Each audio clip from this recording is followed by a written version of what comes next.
The lab thrummed with a low hum. Beakers bubbled.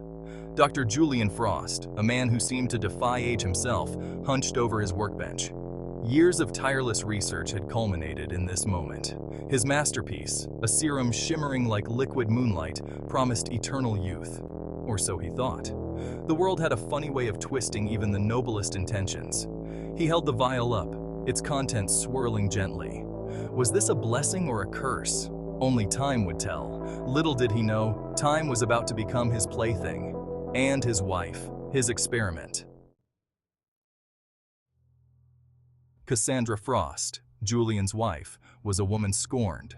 Scorned by time, by her reflection, by her husband's growing obsession. Their marriage, once vibrant, had grown as brittle as old bones. She watched him, his face aglow with an almost manic energy as he worked. He spoke of changing the world, of cheating death, but all she saw was a man slipping further away. Julian, you have to tell me. What is it you're working on? I need to know. She confronted him one night, her voice a mix of desperation and anger. She demanded he share his secret, his fountain of youth. He refused, citing the risks, the unknowns. I don't care about the risks. I want my youth back, my beauty, your attention. I need it, Julian. I need it now. But Cassandra was past reason. She wanted her youth back, her beauty, her husband's attention, and she would have it, even if it was the last thing she did.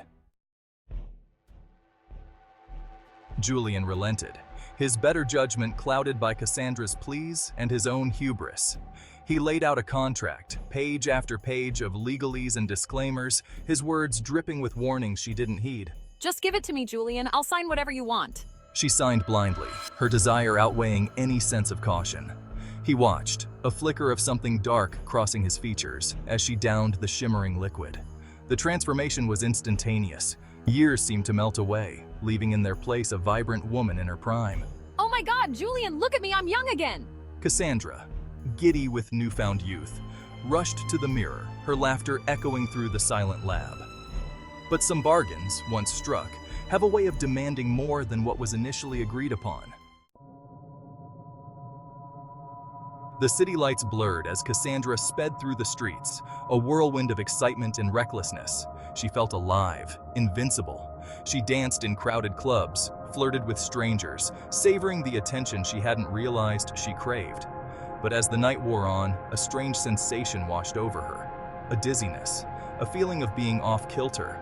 Her reflection in a shop window seemed different, younger. What is happening to me? She rushed into a restroom, her heart pounding. Staring back at her was not the confident young woman she'd become, but the face of her teenage self. Panic clawed at her throat. What was happening? The serum, it was reversing, faster, too fast.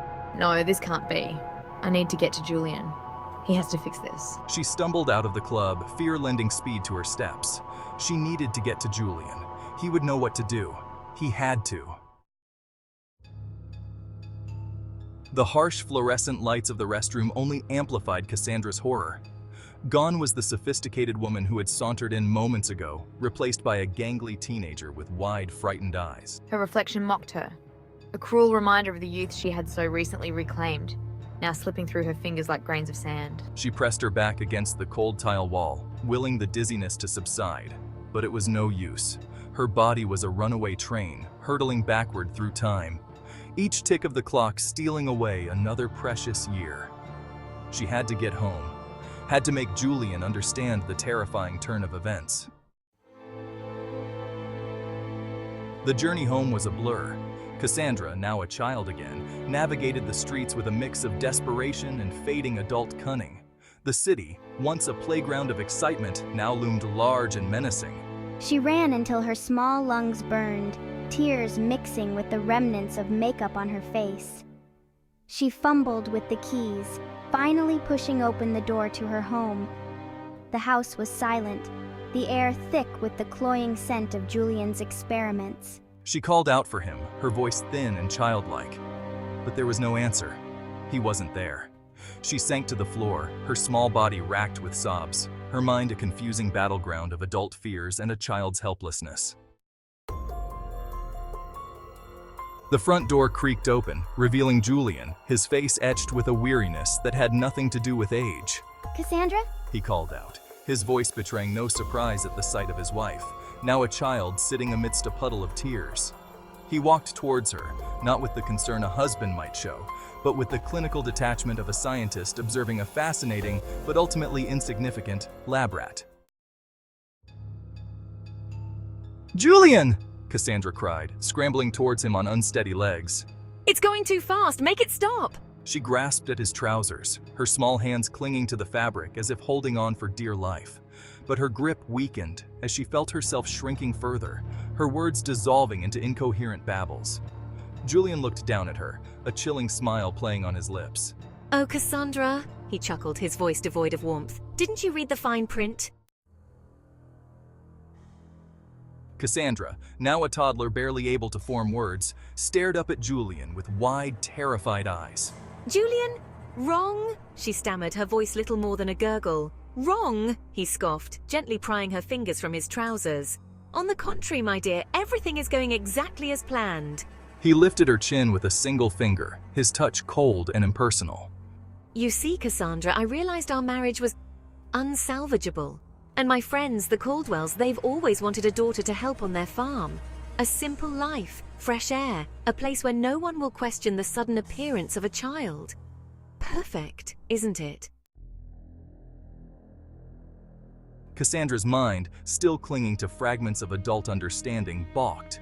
But people will notice. I'm gone. Gone?